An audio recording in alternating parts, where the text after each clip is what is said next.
Hello, my name is Travis Dow, and this is our video demo for assignment number 3. So for this assignment, all 3 of our group members work together to write the code for the assignment. So at the start of our main function here, we call this new clock function that was provided for us, and we set the clock speed to 32 kilohertz.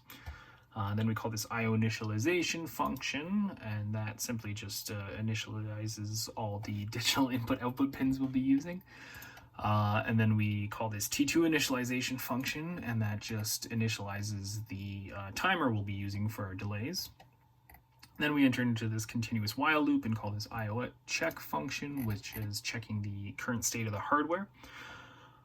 So if no buttons are pressed, then the LED is turned off. If 2 or more buttons are pressed, then the LED is turned on.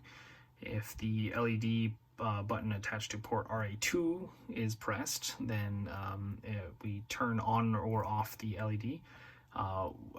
Call this delay function to delay for 1 second, and then switch the flag of the LED to the opposite, so on or off.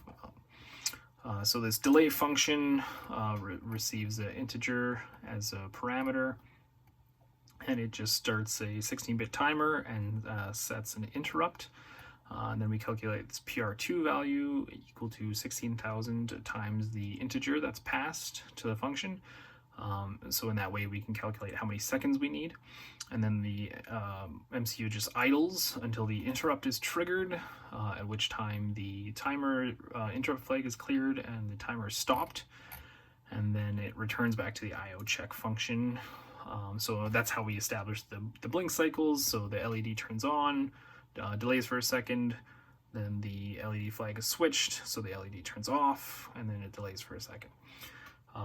So similarly, if the push button attached to port RA4 is pressed, the only difference is that we pass a 2 is the integer argument for delay, and so that gives us a blink cycle of 2 seconds. And then similarly for the push button attached to RB4, we pass a 3, and so that's how we get a blink cycle for 3 seconds.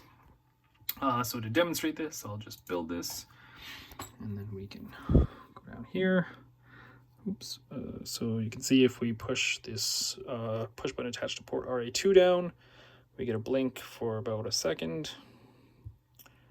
And then if we push this push button attached to port RA4, we get a blink for about 2 seconds. And then if we push the push button attached to port RB4, we get a blink for about 3 seconds.